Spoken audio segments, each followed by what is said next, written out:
This is Inside Indiana Business Radio for the morning of Wednesday, December 18th, 2024. I'm Alex Brown. Columbus native Tony Stewart is preparing to enter his 25th year as owner of Tony Stewart Racing. In an extended interview with Around Indiana reporter Mary Rachel Redman, Stewart said he is proud of what his team has accomplished over the past quarter century. It's crazy because we've never really had a template. We've never had plans, long-term plans. We just literally go year to year.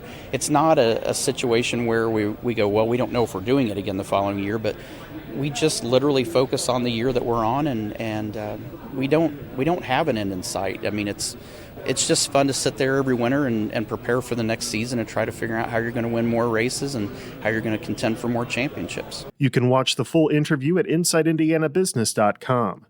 Elkhart-based Forest River is planning to lay off a total of 160 workers. In a notice to the state, the recreational vehicle manufacturer said the affected employees work at 3 plants in Elkhart and 1 in Bristol. Forest River did not provide a reason for the layoffs, which will take place at the end of this month.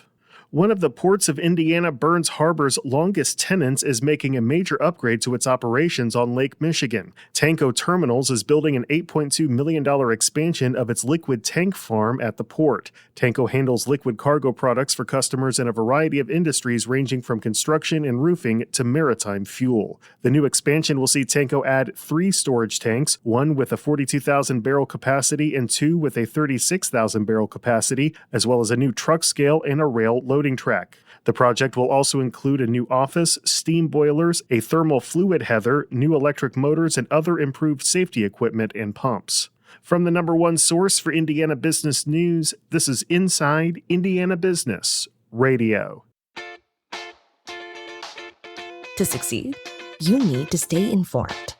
You need to be engaged. And let's face it, you need to set yourself apart from the rest by connecting with a company that brings you the best.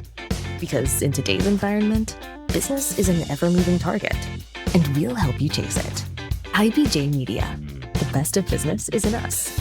Get started at ibjmedia.com/youngprofessional. Indiana officials revoked the law enforcement certification of a former police officer Monday after a Washington Post investigation detailed how he used his job to sexually abuse a teen girl in his patrol car. Former South Bend officer Timothy Barber had kept his certification for more than 2 years despite pleading guilty in 2022 to child seduction and official misconduct and registering as a sex offender. Barber did not attend a hearing held by the Indiana Law Enforcement Academy before the agency voted to strip him of his police certification. The Academy will now add Barber's name to the public list of individuals whose certifications have been revoked. Under state law, the South Bend Police Department was required to report Barber's felony convictions to the Indiana Law Enforcement Academy, but failed to do so, according to the state agency. South Bend Police Chief Scott Ruskowski did note in state licensing records that Barber had resigned after being convicted of a crime, but did not seek his decertification. Neither Ruskowski nor Barber could be reached for comment. The state's Law Enforcement Training Board initiated the decertification process in June, less than a week after the Washington Post published its investigation into Barber's case. When he was asked in June why the police department didn't seek Barber's decertification, Ruskowski said in an email to Washington Post reporters, quote, "Decertification is a state law," end quote. He declined to answer other questions about the case, citing pending litigation.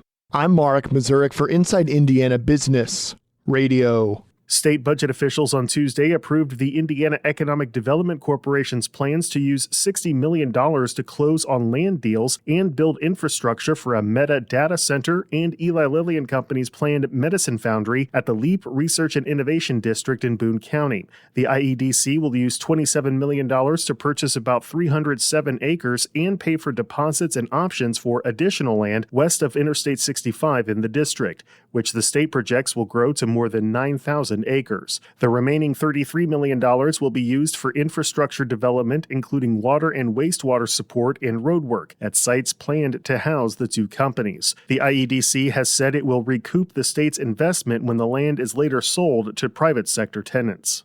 Roncalli High School President Chuck Weisenbach is this week's guest on the Business and Beyond podcast with Gary Dick, presented by PNC, a weekly conversation with high-profile Hoosiers in business, sports, and entertainment, and beyond. Available now from your favorite podcast provider.